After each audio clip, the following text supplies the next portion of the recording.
Today, more pixels and softly blurred textures. It's the era of the HD remake. Also CheckPoint.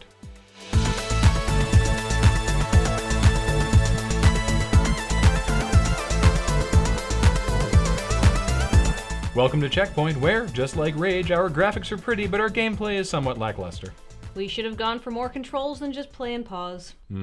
In a strange marketing union between Uncharted 3 and Subway of all places, you can go into a Subway and order a 30-ounce fountain drink, which is approximately the size of a kiddie pool, and receive the opportunity to play the Uncharted 3 multiplayer in advance of the game's release. You also get multiplayer maps, quote, sprinkled with exclusive Subway items, and a taunt simply called the foot-long taunt that they've tactfully chosen not to describe.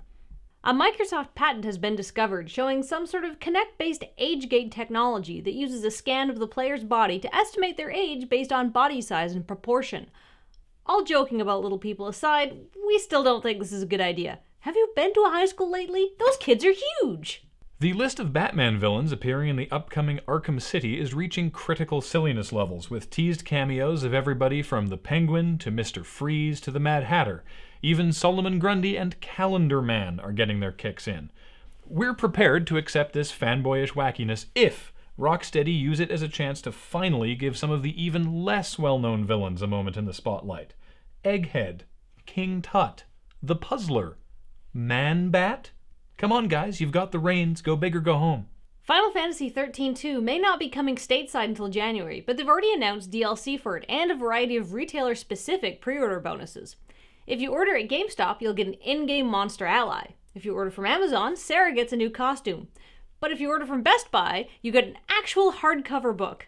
Not an art book, a novella of fiction. And considering the level of storytelling typical in Final Fantasy XIII, I guess we all know where not to go buy 13-2. EA Sports has run a simulation predicting that the Pittsburgh Penguins will win the Stanley Cup in 2012, after correctly predicting last year's winner, the Boston Bruins. They also predict that the Toronto Maple Leafs will eke out an 8th place finish in their conference, making the playoffs for the first time in 7 years. So there's our faith in that system completely out the window, because that shows they have no clue what they're talking about. Canadian jokes. On the back of recent releases such as the God of War HD Remake Bundle, the Eco and Shadow of the Colossus HD Remake Bundle, and the upcoming Metal Gear Solid HD Remake Bundle, Ubisoft has announced a Splinter Cell HD Remake Bundle. Here to comment on this is an HD remake of Paul Saunders. Hi, Kathleen. I'm going to go right out and say it. Publishers are going about this all wrong. They're remaking the wrong games. What do you mean? Shadow of the Colossus is awesome. Yeah, I know. And the people who are willing to go out and buy an HD remake of it are the same people who are willing to plug their PS2 back in just to play the original. But this makes them look better. A bit better, not a heck of a lot. Look, these games, Colossus, Snake Eater, God of War, these are all known for being some of the best looking games on the PS2. And sure, now they've got 240 more Ps than before, but it's not an amazing bump. They should be remaking the games that need it. Games that have great nostalgia value but look like balls.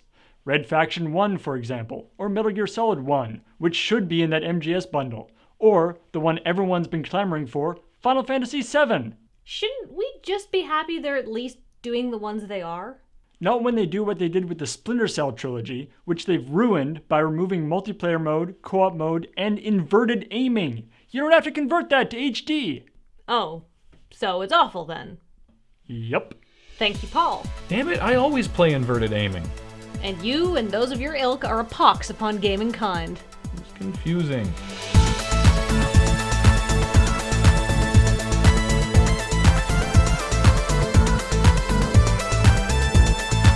Coming up, Tetris Axis brings every variation of block dropping to the 3DS, thereby finally making it a true Game Boy.